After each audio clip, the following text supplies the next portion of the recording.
Hey guys, it's me, Nalthasar, and welcome to another episode of Achieving Perfection. This is going to be for the Great Tournament and the Adventure Time node. So, white, red, green. Per the usual, I'm going to go ahead, show you my suggested decks, and then I will get into some explanations. And then for this particular round of the series, I'm going to get into deck building. So, yes, I know this is my second time showing off Nissa, so use another green walker, but something like this. If you have more cards at your disposal, then I would go ahead and use something like this. Now, this particular deck would be better with Tamiyo, but as I'm going to be using Tamiyo in another node, this is the deck that I would suggest for this node. All right, let's get into the node itself. Boing, boing. Okay. We get a perma support, Call to Adventure. Whenever you cast a spell card with Adventure, reinforce your first legendary creature. Okay. And then for the objectives, we need to win the fight. Adventure, cast 4 or more cards with Adventure during a single fight. I could assume that this is going to be you cast the spell or the creature. Either one should be fine, but you're definitely going to want to make sure when the event drops that you know which exactly it's going to be that's going to achieve this objective for you. Maybe it'll make you do both sides. Who knows? Weak Stone, cast 4 or more creatures with power 3 or less. Okay, that can be a little bit on the tough side. So let's get into the decks themselves. Nissa. All right, I'm going to go ahead and just say it now. The objectives... Not the objectives. Cards that have Adventure. They're a little bit tricky, right? I mean, there's not a lot of great cards with Adventure. There are a lot of good cards with Adventure, but not a lot of great cards. So ultimately, when you get into building this, if you don't have a bigger collection, you're going to need to go off of the adventures that you have. Green just happens to be a decent color for this. Okay. To Unveil Treefolk. This is 16 for a 6/5. That's really not great, but it's not the worst thing in the world either. But it's flippability here. This is 9 mana to permanently give a creature you control +4/+4. That's honestly not that bad of an ability, so I threw this in there for that. If you have better options, use better options, but 9 mana to give a creature 4/4 is pretty solid. Rosethorn Acolyte is green gem conversion, so this is 5 mana to convert 2 gems to green. If there are 6 or less green gems, convert 6 instead. And then it has an activate ability that's very similar to its flip ability, which is activate 2, convert 2 gems to green. If there are 5 or less green gems, convert 5 gems instead. So this is really just going to help get you mana. I threw in Wandermare. This is going to be one of your primary kill cards in the deck. So it's a 5/5. It's going to buff up really quickly with those adventures. And so this will be a great way to actually kill your opponent off. And then Flaxen Intruder. This one is going to make cute little bear tokens. That's going to be 6/6 for 10, which really isn't that bad if you don't have a lot at your disposal. And then when this creature deals damage, if it is reinforced, it loses a reinforcement, and an opposing support loses 3 shield. So you can get stacks of this and destroy your opponent's shields on their supports. What else is in the deck? Gingerbread Cabin and Nissa's Pilgrimage. You might be seeing a little bit of a theme, but I love these two together. In all of my testing, these are some of the best consistent mana gain cards. Death Sprout. I love this card. It kills things and gives you lands, which is great. Animist's Awakening. We've got a bunch of stuff that's going to be converting to green, so hopefully this gives us big boom green mana. And Kenrith's Transformation is in here for a few reasons. 1, it's going to get rid of really nasty things that your opponent has. 2, if you so choose to make your little bear tokens, you can make the bears even bigger. So instead of being 6/6 worth of bear, you get 9/9 worth of bear. So really not bad. So gives you a little bit more utility. Chord of Calling is going to let you pick whichever of these creatures you want. I absolutely love Chord of Calling with these adventure cards. So let's say that you want to fetch To Unveil Treefolk. You can actually just fetch it for less mana with Chord of Calling. Don't actually fill it up entirely if you don't want to cast the thing. And then as long as you get enough to cast the flip side of this, then you can just start casting it for free basically because of Court of Calling. So pretty useful. I'd go with something like that. Green is probably the color that I would choose for that.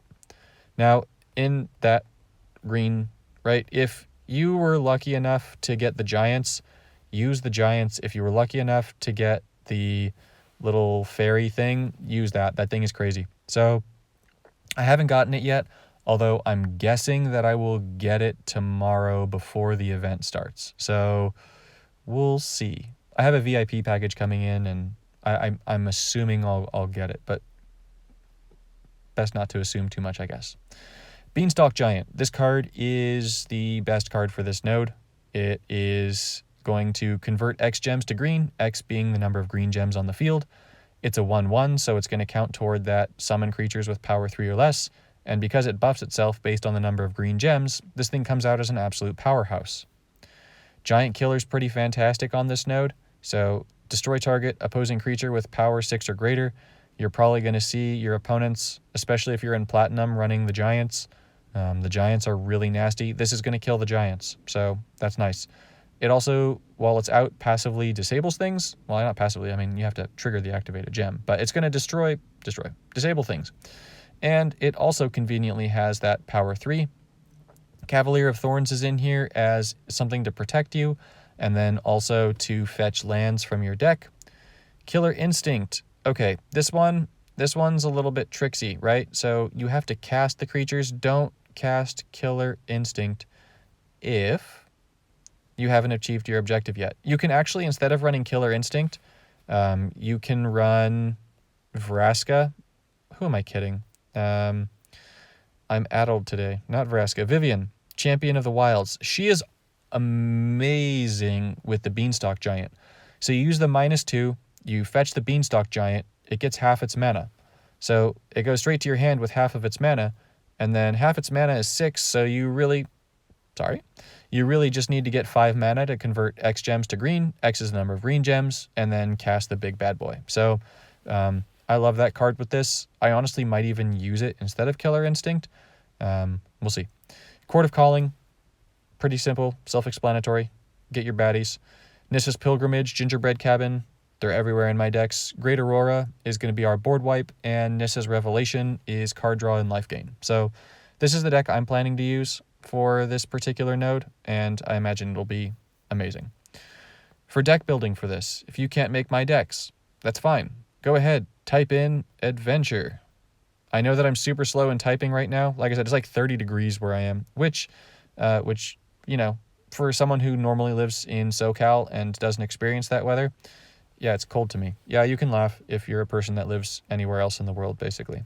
Okay, what adventures are worth using for this node? Oh, right. Ding! None of these. None of these.